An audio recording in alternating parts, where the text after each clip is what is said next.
Le Likutei Etzot, nous sommes au 57e cours, toujours dans la section Achila, la nourriture. Mi shezoche le Rabbi Amiti, sheyodea le'ahir ha'ara'at ha'kedusha, celui qui mérite de se rapprocher du juste, du vrai, du véritable juste. Quand tu te rapproches du juste véritable, tu reçois ce qu'on appelle Arat de Kedusha, c'est-à-dire la connaissance sainte. Quand tu te lis au juste, tu vas recevoir une connaissance sainte. De se lier au juste, c'est une notion extrêmement difficile. C'est une chose qui est difficile à comprendre et à l'expliquer. Mais c'est une chose qui se vit. Dès l'instant où l'homme se rapproche du tzaddik, petit à petit, le tzaddik fait un travail sur lui, à travers son enseignement et bien d'autres choses. Il arrive à changer l'homme. C'est une foi, nous avons la foi dans le tzaddik. Comme c'est écrit, Yamin ve Hashem ou Moshe Avdo. On doit croire en Hashem et en Moshe son serviteur. Comme ça c'est écrit. Pourquoi est-il écrit en Moshe? Tu dois croire en Hashem, mais pas en Moshe. Tu dois croire en Hashem et en Moshe. Comme ça c'est écrit. Comme ça Hashem veut que nous nous rapprochions du tzaddik de la génération.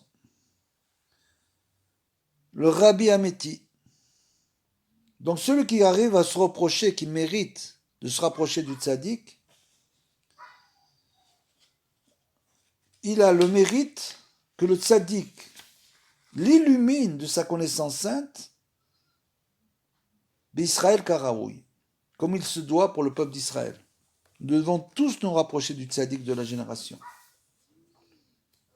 Autant que les Bnei Israël se sont rapprochés de Moshe Rabbeinu quand ils sont sortis d'Égypte. C'est exactement la même chose. Et depuis, ça n'a pas changé. Dans chaque génération, il y a un grand tzaddik. Comment l'expliquer, la génération, c'est pas 20 ans ou 30 ans.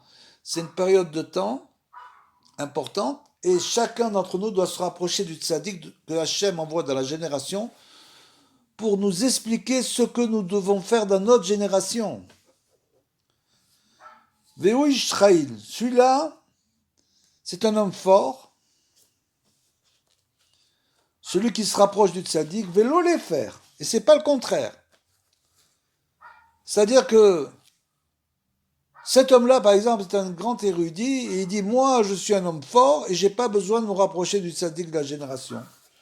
Je suis suffisamment érudit pour ne pas avoir besoin du tzaddik. C'est une erreur. C'est pas celui-là, le Israël, c'est pas celui-là, l'homme fort. L'homme fort, c'est celui qui arrive à se rapprocher, s'annuler devant le tzaddik. De la manière qu'on doit s'annuler devant Hachem Idbarar, on s'annule devant le tzaddik. Veu Israël, vélo les faire. Al yedeze yachol kabel be'et achila ara'at aratzon amuflag. Et grâce au fait que l'homme se rapproche du tzaddik, il peut recevoir, selon son rapprochement bien sûr, chacun selon son niveau, il peut recevoir un éclairage c'est-à-dire un renforcement de sa volonté au moment où il mange. C'est-à-dire qu'il va moins avoir de passion pour manger, comme on l'a dit, ce qui est superflu. Dayenu sheyahir lo haratzon be'et achila, c'est-à-dire que sa volonté va être en quelque sorte renforcée, éclairée au moment où il va manger. וישתוקק לחשוף מאוד אליו יתברך ברצון מופלג בלי שיעור. Et même au moment où il va manger, il va avoir un désir ardent de se rapprocher d'Hachem. Puisque le fait de se rapprocher du tzaddik, c'est pour nous permettre de nous rapprocher plus de Hachem, bien sûr. Tout le but, c'est de se rapprocher d'Hachem Yitbarach. Et nous avons besoin du tzaddik pour nous rapprocher d'Hachem. Et donc, tout celui qui arrive à ce niveau de ce rapprochement du tzaddik, il reçoit au moment où il mange, qui est une action totalement, entre guillemets, corporelle. Au moment où il mange, il va recevoir donc ce désir-là de se rapprocher d'Hachem, avec un désir très ardent, bli shum yedia, sans aucune connaissance. Ça veut dire quoi sans aucune connaissance? C'est-à-dire que, comme le dit Rabbeinu, avec pshitut betmimut, simplicité. Tout simplement avec simplicité et droiture. Sans rechercher un but.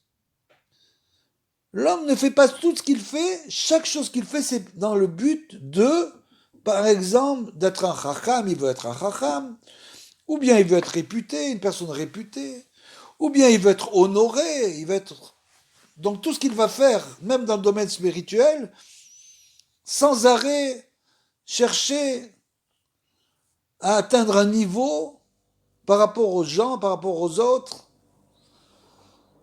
Nous dit Rabbeinu, il ne faut rien rechercher, bli shum yedia, sans aucune connaissance. Tu fais la volonté d'Hachem de manière simple et désintéressée. Shelo yeda klal ma hu rotse, que l'homme ne sache pas même ce qu'il veut. Il veut juste faire la volonté d'Hachem. Il ne cherche pas sans arrêt des buts pour pouvoir, entre guillemets, avancer. Parce que souvent ces buts-là font chuter l'homme. Il n'arrive pas à les réaliser, alors il chute. C'est-à-dire que celui qui est un homme tam, une personne simple, sera toujours content de son sort. Sera toujours content de ce qu'elle a dans son assiette. Elle ne sera jamais en manque. Et c'est ça ce que dit Rabbeinu. Rak ratson pashut, simplement une volonté B chilut nefesh et la vidbarar, de vouloir se rapprocher de Hachem Vidbarar, c'est tout. Une volonté toute simple dans nos actions corporelles de toujours vouloir nous rapprocher de Hachem. Parce que bien sûr, nous imaginons, comme le dit Rabbeinu, on l'a dit précédemment, que c'est juste au moment de la prière, de l'étude, etc., des actions spirituelles, Masim Tovim, qu'on se rapproche d'Hachem. Et Rabbeinu ne nous dit pas du tout, dans tout ce que tu fais dans cette vie, toutes tes actions, tu dois essayer de penser sans arrêt à te rapprocher d'Hachem, mais sans chercher un but obligatoire qui va t'enlever ta tmimout, c'est-à-dire que ça va enlever de toi la simplicité.